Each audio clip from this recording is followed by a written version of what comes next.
Olá, nós temos estudado muito em marketing, em comportamento, esse momento que a gente vive da pandemia.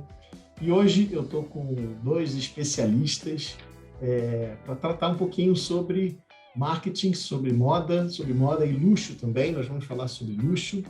E hoje a visita é do Eduardo Fujita e do Fernando Godoy, que estarão comigo, falando um pouquinho como é que a gente vê a moda e o luxo agora, nesse período que a gente vive de pandemia, e também após pandemia, como é que vai ser esse consumo, esse consumidor, tanto na experiência de compra quanto nas expectativas e na forma de consumo. Eu sou Marcelo Ramalho, você está no Repertório Marketing Talks.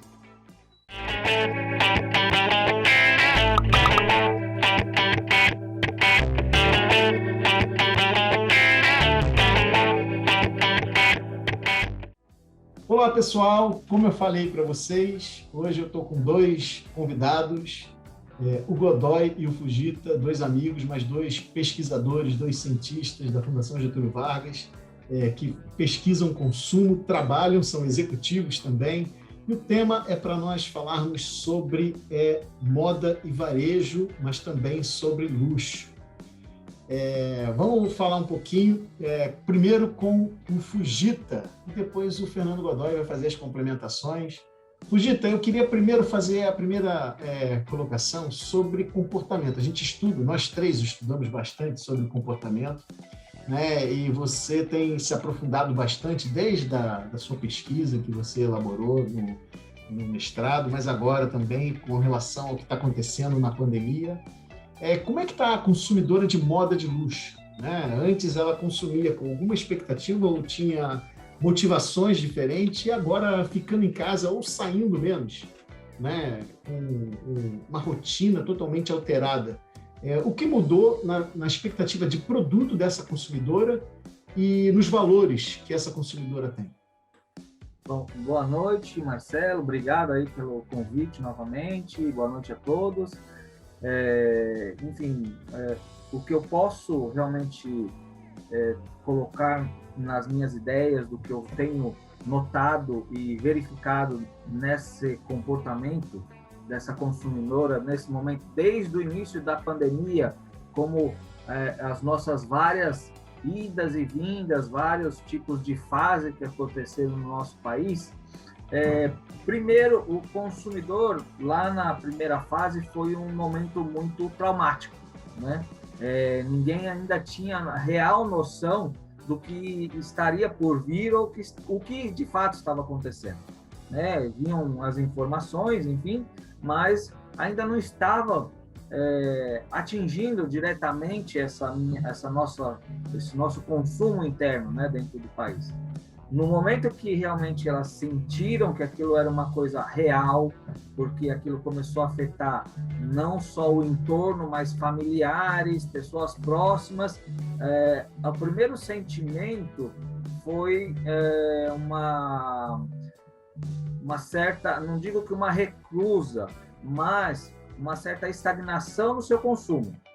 Por quê? Porque ela não tinha um ambiente aonde tradicionalmente ela iria usar aquele produto, se a gente está falando realmente de um grupo seleto de clientes, de pessoas que usam marcas exclusivas com determinado poder aquisitivo. Aí veio aquela onda onde todo mundo foi trabalhar home office, né? Pegou todo mundo. Então, nossas executivas também viram que o seu perfil de consumo teria que ser mudado, porque ela já não iria mais em reuniões, ela estava mais em casa. Essa casa passou a não ser a sua casa propriamente dita, mas sim suas casas de veraneio, de campo, porque todo mundo buscou um certo isolamento. E nesse isolamento, no momento que ela começou a realmente, digamos, no vocabulário comum, né, a ficha caiu, ela falou assim, poxa, já que eu estou em casa, eu tenho desejo de comprar, então eu quero comprar aquilo que eu me sinta bem dentro de casa. Então, o consumo foi direcionado para isso. Então, o comportamento da cliente, em termos de busca de produto, foi aquilo que lhe dava conforto, né? Porque ela não precisava mais aparecer com uma roupa sofisticada ou numa alfaiataria, né? Então, essas foram as evoluções. Passado um certo momento também, né, as nossas consultoras ou os consultores de vendas espalhados que atingem esses clientes, eles já estavam sem uma espécie de, digamos, uma consciência coletiva que talvez aquilo não era o momento desse consumo. Então, partiram-se para ações sociais, movimentações aonde quem realmente tinha dinheiro e condições faziam doações para que realmente atingisse essa pessoa que era, inclusive, fazia parte do convívio dela, mas no momento que ela começou a se isolar, ela não tinha tantos colaboradores para ajudarem com seus trabalhos. Então, ela foi começando a ajudar. E essas foram as ondas. Até que chegou um momento em que passou um ano, quase um ano, a gente já estava convivendo com aquilo, se habituando com essa situação, e teve uma certa retomada, né? Porque veio a vacina como um precursor, veio alguns tipos de tratamento existente, uma parte da população já tinha pego, então tomou-se decisões, inclusive por parte dos governos, de abrir esse consumo.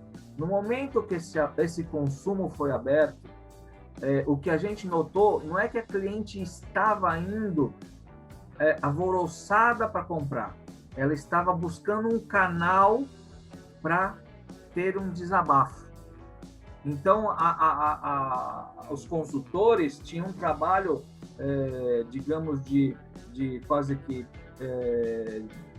de consultoria, de psicológica com as clientes, de entender como é que ela passou por aquilo, quais foram as dores dela. Ela queria desabafar, ela queria ver se todo mundo passou por aquilo, né? E, lógico, existiu um consumo reprimido. Ela nesse momento em que o cliente se sentiu um pouco mais seguro, com a oportunidade de sair um pouco mais, ele se deu ao direito de poder consumir algo, principalmente nesta linha de pessoas que têm um poder aquisitivo maior. Isso assim, não é só no masculino, aliás, não só no feminino, mas no masculino também. O homem, que inclusive, o nosso guarda-roupa é formado de camisas brancas, ternos cinzas, ternos pretos. Não, agora o homem se transformou um pouco no casual, porque o homem também começou a trabalhar home office, né? Então, ele também se reprimiu. Na hora que teve uma liberdade, ele falou, não, agora eu tenho que renovar meu guarda-roupa de acordo com essa nova postura, né? Isso se dá, inclusive, quando você olha assim, infelizmente já morto, né? Steve Jobs. É um baita de executivo, não andava engravatado. O Zuckerberg é um baita executivo, não anda engravatado. Então, eles viram essa tendência de que eu não preciso usar desse jeito para desempenhar meus papéis. Eu não sei se vocês, quem tem a condição de acompanhar lives desse pessoal de investimento financeiro, a equipe de XP Investimento, você não vê eles engravatados. Então, é tudo na área do conforto. Então, é uma tendência que foi se adaptando a este momento, né? Então, o consumo se deu para este caminho. Então, eu vejo, inclusive, o meu pensamento para o futuro é muito focado assim, que nós vamos continuar tendo ondas, nós vamos ficar reprimidos, vão abrir, o pessoal vai e consome. E, de fato, que nem agora o comércio todo teve um respiro, não sei se foi por parte do governo também, muito pressionado pelo varejo em abrir para o Dia das Mães, foi um consumo que a gente não esperava.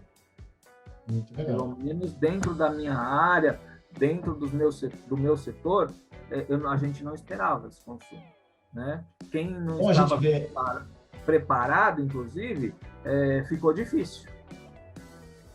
Agora, tem um outro fator também que eu tenho notado em algumas marcas, que são as suas perdas de rentabilidade.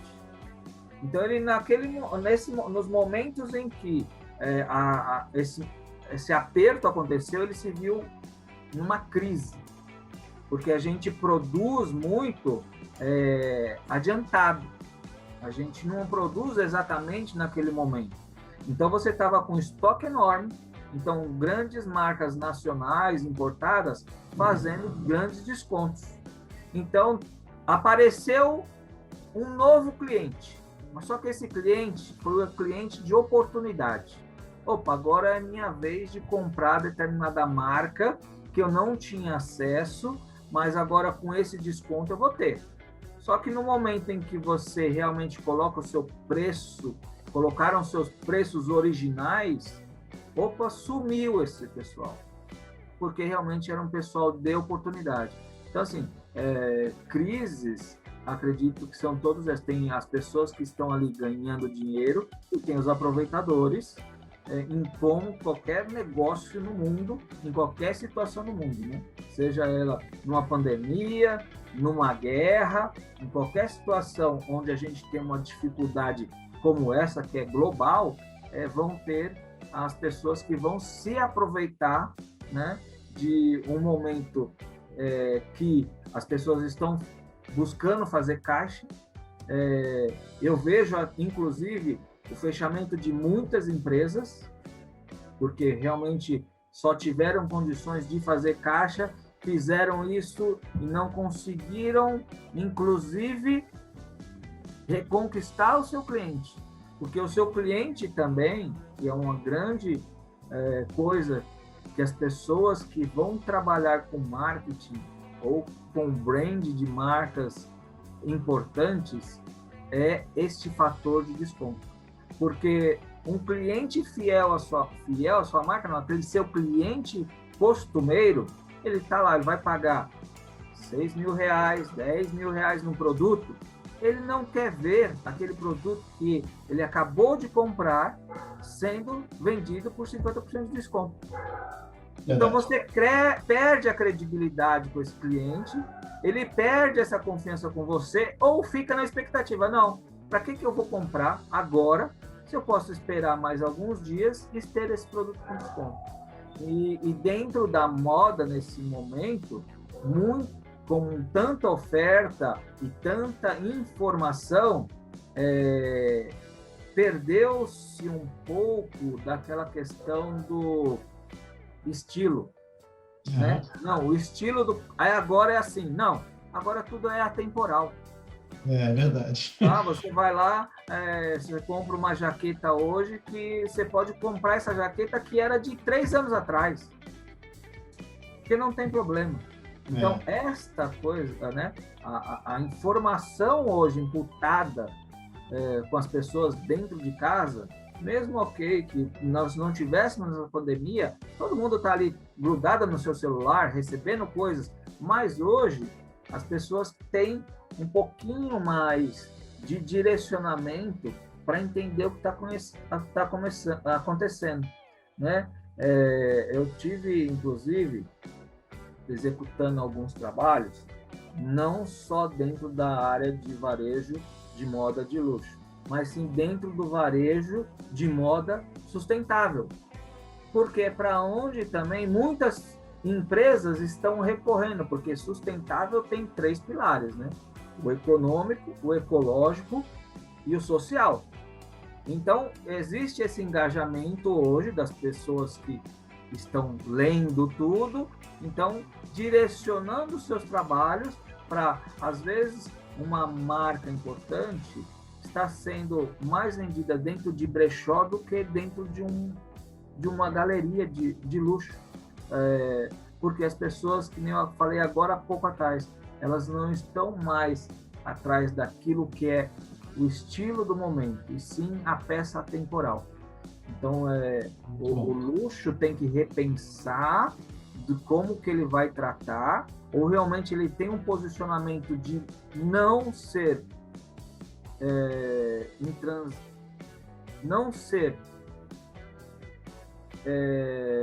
mudado o seu raciocínio para entrar em descontos, e sim só no período que tem que ter. Todo mundo sabe que moda é sazonal, tem as coleções de primavera, verão, outono, e você tem uma épocazinha ali de 10, 15 dias que você entra em liquidação, que é o saldo da sua coleção. Só que o que aconteceu no momento da pandemia era todas as marcas exageraram. Isso é muito perigoso, né? Eduardo, mas as empresas precisam... Para a moda de luxo, né? Para a moda de luxo é fatal isso, né? Porque afeta a credibilidade, a própria marca. Uma coisa que você falou que é interessante, o Fujita, meu filho estava comentando mais cedo com o Godoy, meu filho está trabalhando no fundo, né? E no fundo de investimento. E aí ele, quando foi contratado, no primeiro dia que ele saiu, eu falei, você acha que você vai ter que comprar algumas roupas, porque as roupas são todas muito jovens, né? Aí ele foi no primeiro dia mais social, né? E aí se arrumou, botou a roupa social que ele tinha mais e foi trabalhar. Quando ele voltou, falou assim, pai, eu era o mais arrumado na empresa. Justamente, mais arrumado assim, não, mais social. Social. As roupas dele, que já são roupas boas, já cabiam, ou seja, é um perfil de um executivo totalmente diferente do que a gente via algum tempo atrás. Eu trabalhei no mercado financeiro, né? Há algum tempo atrás, quando eu tinha que ter terno, porque trabalhava numa grande consultoria internacional e tinha que andar de terno, era o nosso dress code e não dava para entrar sem gravata, né? A gente nos clientes e no próprio escritório. Isso é interessante, porque a gente vê uma mudança, né? A gente falou agora desse período todo de pandemia e a gente já passou por um ciclo completo. Se você trabalha com coleção, você já teve todas as coleções na pandemia. Né? Isso que é interessante. Agora, já que a gente teve todas as coleções na pandemia, a gente acabou de ouvir o Fujita, que é um executivo da moda de luxo, e eu trouxe também um executivo do shopping center, né? Do varejo ali, que lida com as marcas de luxo também, mas que está vendo, não só, o Fujita falou de algumas questões também do ato do consumo, é interessante, né, a consultora se tornar praticamente uma confidente, né, que ela quer compartilhar e falar alguma coisa, e isso é o quê? É a experiência de compra. Como é que você viu, lá no começo, o Godoy, essa questão da experiência de compra, que estava ruim ali no começo, os shoppings e as lojas foram se adequando, e como é que está hoje? Como é que esse cliente se sente no ato do consumo, ali na experiência? Ainda agora, na pandemia. Depois eu vou perguntar para o Fujita o pós-pandemia e para você também, mas eu quero ainda explorar esse momento de consumo ali da pandemia. Que legal.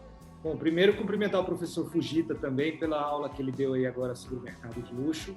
É um prazer poder escutá-lo e estar participando disso com ele também, assim como cumprimentar o professor Marcelo pela oportunidade, muito obrigado, e a toda a sua audiência, professor. Então, eu espero trazer um pouquinho também dos estudos como pesquisador de varejo, pesquisador do mundo de luxo também, especialmente do comportamento de consumidor, aquilo que eu vejo como a gente vive esse momento, como você disse, lá no momento da primeira onda da pandemia, segunda onda e talvez até uma possível futura terceira onda. Primeiro de tudo, eu acho que quando a gente fala em luxo, a gente precisa de situar. O que é o luxo? O luxo é aquele mercado onde tem aqueles carros que valem centenas de milhares de reais, você tem hotéis 5 estrelas, roupas, sapatos, bebidas e cosméticos caros. Esse é o que a gente considera sendo o luxo, o mercado de luxo. Esse mercado ele vem sendo posto à prova pelo menos desde 2015. Em 2015 a gente já teve muita turbulência no Brasil, ou seja, bem antes da pandemia, turbulência política e, portanto, econômica também, que acabou fazendo com que boa parte dessas marcas diminuíssem seus planos de expansão. O que a gente viu de 2015 para cá é que algumas dessas marcas internacionais até deixaram o Brasil mesmo. Se a gente soma matematicamente tenta entender isso, é uma redução no ano de 2019, ainda antes da pandemia, de quase 1,2 bi foi a redução de vendas no mercado de luxo, como um todo no Brasil. Queda acumulada nesses 5 anos, de 2015 até 2020, ela chega a aproximadamente 15%, é uma queda realmente grande. Mas o fechamento que o Covid veio trazendo já desde o ano passado, ele trouxe uma situação interessante de se estudar. Primeiro de tudo, o Brasil ele vai numa contramão em relação ao restante do mundo quando a gente fala na queda do mercado de luxo. O mercado de luxo no Brasil, no ano passado, comparando 2020 contra 2019, ele faturou em torno de quase 5 bilhões de dólares. Estou trazendo os números aproximados, tá? Isso significa uma queda de mais ou menos 11% contra 2019. Só que o mundo, que na verdade o Brasil é 5 bilhões, vamos dizer assim, de venda, o mundo é 900 bilhões de dólares. Então o Brasil é pequenininho, é menos de 1% do todo do mundo. Mas o interessante é você olhar que enquanto o Brasil caiu 11% contra 2019, no mundo caiu 13%, quase 14%. Então, ou seja, o Brasil está caindo menos do que o restante do mundo quando a gente fala nesse mercado de luxo que eu citei há pouco, quem são esses. Mas como que isso está acontecendo? Tentando estudar, entender um pouquinho. Primeiro de tudo, os fatos. As fronteiras fechadas, né? A dificuldade de você ir para fora, esse mercado de luxo que estava acostumado a viajar para fora, para a Europa, para os Estados Unidos, também para fazer compras todos os anos, com as fronteiras fechadas, eles direcionaram boa parte do seu consumo para os gastos domésticos. E isso fez com que as vendas de luxo do Brasil, algumas marcas registrassem crescimentos absurdos, de 30%. Coisa absurda. Eu dou um exemplo.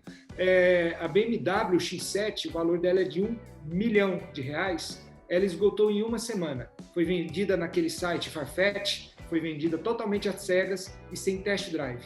Esgotou em uma semana todas as unidades que a BMW X7 trouxe. Ticket de R$1 milhão. O tênis Mia, do Alexandre Birman, custa R$2 mil o par. Explodiu, já não tem mais o que vender, onde encontrar esse tênis, porque ele vendeu muito agora nesse período do pós-primeira onda da pandemia.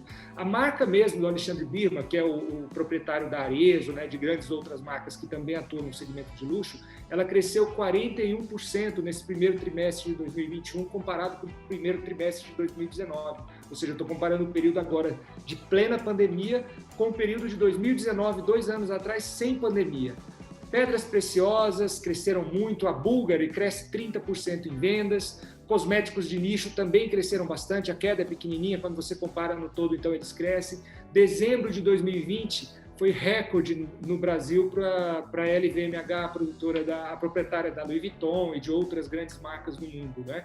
A Montblanc cresce 20% em canetas, 50% em itens de couro, 71% em pastas e mochilas. O Farfetch, aquele site que é especializado em mercado de luxo, ele cresceu 2 milhões de usuários à sua base global no ano passado, no ano de 2020, agregou 15 novas marcas. Mas por que isso está acontecendo?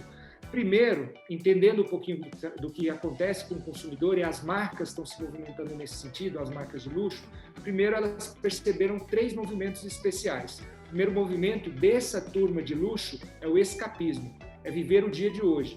Esse consumidor de luxo, ele entendeu que ele precisa de viver o dia de hoje como se não houvesse amanhã. Então tem um pouco disso que o professor Fujita falou também. Obviamente, acredito que tudo isso que ele falou agrega essa questão do escapismo, faz com que a pessoa pense, poxa, eu preciso de viver agora, então eu já posso comprar, eu vou ali comprar. Variando em alguns casos entre consciência ou até não tão consciente assim. Por quê? Porque entra também um outro conceito, que é uma palavrinha que a gente chama de celebrismo, né? É uma brincadeira com a palavra, mas na verdade o que quer dizer? Ele quer celebrar que está vivo. Ele vai viver o dia de hoje, mas ele vai celebrar que ele está vivo também. E, portanto, o que a gente percebe também nesses estudos que fizemos agora com o consumidor é uma outra vertente que é o que a gente chama de materialismo. Ele tentando materializar o dinheiro dele em bens como uma forma de tentar manter o valor disso menos vulnerável, menos suscetível às oscilações. É investimento em imóvel muito mais caro, investimento nesses carros que a gente falou, um ticket médio, uma BMW. Tangibilizar, né? Oi? Tangibilizar. Tangibilizar exatamente isso. De um modo resumido, ele está gastando menos vezes, mas com preços mais significativos. Aumentou muito o ticket médio disso. E aí o que acontece?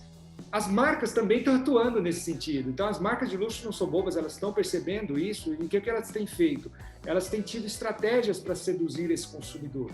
Elas estão buscando versões mais customizadas. Esse BMW X7 é um exemplo. Você tem uma customização especial para você. Se o professor Marcelo quiser comprar a BMW X7 dele, ele vai dizer a cor do carpete, cor da pintura, o tipo da voz que vai estar no aplicativo lá do voice recorder do carro, enfim.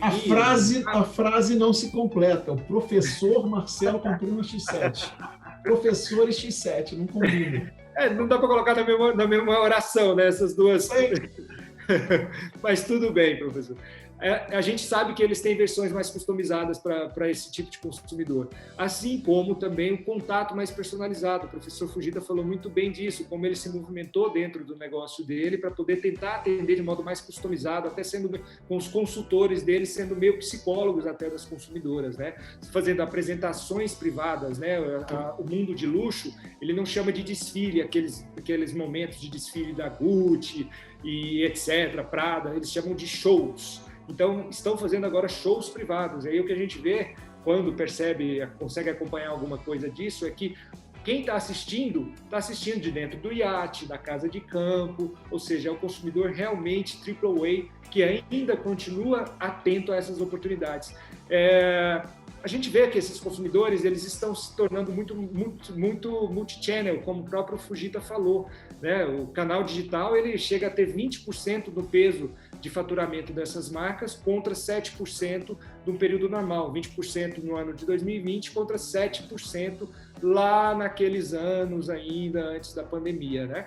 O que a gente vê, na verdade, professores, o desafio das marcas muito grande hoje em conhecer o consumidor, entender de onde ele vem, o que ele quer, quais são os costumes deles, para poder tentar, nesse desafio de tangibilizar, como o professor muito bem colocou, entender qual a melhor jornada de experiência personalizada para cada um desses consumidores de luxo. É isso. Legal. Eu queria fazer. Agora eu vou fazer a pergunta para você e você passa para o Fujita já para a gente caminhar para o nosso encerramento. Falamos de pandemia, falamos de comportamento, dessas transformações, mas se a gente imaginasse, tivesse uma data, né, para marcar o fim da pandemia, não vai ser assim, mas vai ser gradativo, a gente sabe disso. Mas se essa data acontecesse e a gente falasse assim, agora vivemos a pós-pandemia. Como é que você, Fernando, enxerga essa nova jornada de compra? Como é que ele vai se comportar? E quais são as percepções que você tem? Eu sei que tudo isso são estudos que a gente tenta fazer projeções, né? E depois a gente tenta validar, fazendo as confirmações ou não. Como é que você vê esse pós-pandemia e esse consumidor de luxo, especificamente, quando acabar? Ele vai voltar de viajar, mas como é que vai ficar o mercado interno de moda de varejo de luxo? E também depois o Fujita pode dar as últimas considerações dele. É interessante, professores. Primeiro, o disclaimer, né? Porque tudo isso são projeções em cima de estudos que a gente está fazendo. Que a gente vai fazer. Nunca tivemos pandemia, né? Exatamente. Confirmar se isso tudo que vai acontecer, ou pelo menos que a gente está imaginando que seja possível, imaginar se a gente vai continuar acompanhando mês a mês, semana a semana, toda essa movimentação. Mas a verdade o que a gente já percebe agora nos mercados mais maduros, como Estados Unidos, China, é que a vacinação acelerada e, em contrapartida, o arrefecimento da pandemia, ele tem gerado um otimismo muito grande, consumos muito fortes. Então, essa base de 30% de crescimento médio das marcas de luxo que a gente vê aqui, isso começou a acontecer lá fora também agora. Aqui a gente vive aberturas e fechamentos, ainda com alguns riscos de que isso continue se repetindo. Lá fora, como você já tem uma constância, por isso um mercado mais maduro, tem uma constância, uma consolidação desse espaço onde você já tem mais vacina e menos casos, você passa a ter mais otimismo. E otimismo significa propensão ao consumo. a China já está crescendo mais de 1% no segmento de luxo. Muitos mais novos seguidores, muito mais consumidores chegando nesse mercado, nesse perfil de luxo. Teve mais gente se tornando rica na China nesse período da pandemia, naturalmente eles começando a consumir essas marcas de luxo. O que a gente entende esse otimismo vai levar as marcas a atenderem esse consumidor que está focado no luxo, que é luxo, luxo, luxo de verdade, como a gente está fazendo. No mundo dos shopping centers, a gente percebe que muitos estão se movimentando para revisar o mix marcas de seus estabelecimentos comerciais, tentando trazer marcas mais de luxo também para esse momento. Isso vai acontecer. Uma coisa que já começou a acontecer é mitigação de riscos, né? Algumas empresas de shopping trabalhando com um pouco de mitigância para evitar que as grifes internacionais que outrora saíram do país, para evitar que elas tenham medo, receio de entrar aqui. Então, o próprio empreendedor do shopping está participando junto. A Missoni voltou agora para dentro do portfólio do Iguatemi. A Balmain, aquela francesa, voltou para o portfólio da JHSF. Então, você começa a ter uma movimentação também dos empreendedores. Isso vai acontecer mais fortemente também assim que a gente tiver essa mesma condição que eu falei lá de fora, aqui no Brasil. Você vai ver também uma expansão dos marketplaces, né? A própria JHSF com CJ Fashion, o Iguatemi com o Iguatemi 365, que cresceu muito, essas duas ferramentas deles cresceram fantasticamente também agora no primeiro trimestre desse ano, e a criação de shoppings mais específicos para esses públicos, né? Quem que for de São Paulo, aí da audiência do professor Marcelo, que puder visitar os CJ Shoppings lá nos Jardins, aqui em São Paulo, você vai ver marcas internacionais que chegaram agora. A primeira, Inês de la Fressange, a primeira da América Latina, a Isabel Maranhão, a primeira loja da América Latina, ou seja, um shopping de luxo para um público de luxo,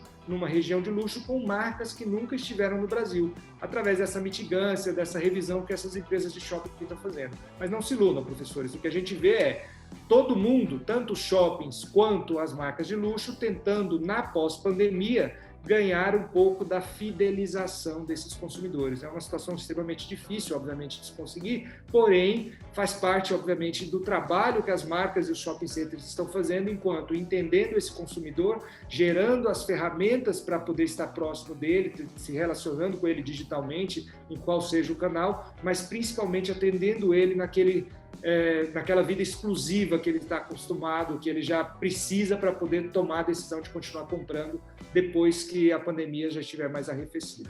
É isso. Legal. Fujita, com você, o que você vê de pós-pandemia para a moda de luxo? Sensacional os pontos de vista do professor Fernando, realmente, ele sempre me surpreende, é realmente um cara muito estudioso. Eu aprendo muito com esse cara. Eu vejo realmente exatamente como o Fernando falou, vai ser uma coisa acompanhado muito de perto a cada momento, né? A cada semana, mas a minha percepção, assim, que o meu consumidor, no momento em que realmente essas fronteiras estiverem abertas, a pandemia realmente tiver um sinal que o mundo está aberto para ele, eu vou ter uma evasão. Eles vão comprar principalmente esse produto meu que é vestuário lá fora, porque ele vai querer esse sentimento que ele tem hoje, que o Fernando falou muito bem, que as pessoas querem viver o dia de hoje. Na hora que abrir de novo, ele falou: olha, quero voltar naqueles lugares que eu tive grandes experiências e em outras que eu terei novas experiências. Então, eu vejo que realmente aí vai ser o start e a vez do mercado internacional de luxo, de viagens, de hotelaria, né? Que realmente vai tirar isso. Porque o que vai segurá-lo aqui? O que vem na mente da pessoa se ele não sabe se realmente esse momento pós-pandemia é duradouro ou é um momento. Então, vou viver isso.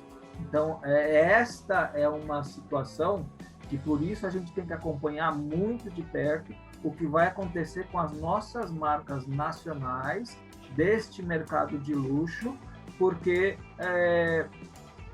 o cara que tem essa disponibilidade de dinheiro, que inclusive uma grande preocupação dos já que conquistaram tomar uma vacina, e vem essa luta entre países dizendo que quem toma Coronavac não vai para os Estados Unidos, eles já estão assim, eu vou ter que tomar a injeção de novo, porque eu quero ir para os Estados Unidos. Eu não posso ficar sem ir para lá. Né? E quem não tomou determinada vacina só pode ir para a China. Não. Ou seja, tá vendo como que o psicológico das pessoas estão, realmente eles veem a hora de voltar a ter esse consumo, mas acho que o direcionamento desse consumo vai estar um pouco mais lá para fora do que aqui para dentro. Porque eles vão querer viver esses um ano, tá todo mundo com tornozeleira eletrônica dentro de casa. A gente está vivendo com tornozeleira eletrônica, que você não pode sair. Domiciliar. Exatamente. Então, no momento que o cara você tem dinheiro, você tem a oportunidade de viajar, a fronteira está aberta, você vai querer viver. Muito bem dito pelo professor Fernando, as pessoas estão sedentas disso, né? Não vê realmente a oportunidade, quer viver o momento de hoje. Então, se hoje eles falam, olha, hoje está aberto os restaurantes funcionarem até as 10 da noite, tem fila para eles lá. Porque essa é a oportunidade, porque ele não sabe se amanhã vai estar funcionando até as 10 da noite. Então, eu vejo desta forma que a gente vai ter esse consumo, né? Interno, mas acho que a grande evasão vai ser muito grande.